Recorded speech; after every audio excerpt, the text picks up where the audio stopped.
Ang kwento sa Clark Abandoned Hospital.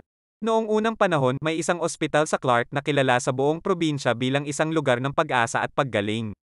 Ngunit isang aksidente ang nagdulot ng malagim na pangyayari na nag-iiwan sa ospital na ito bilang isang lugar ng kababalaghan.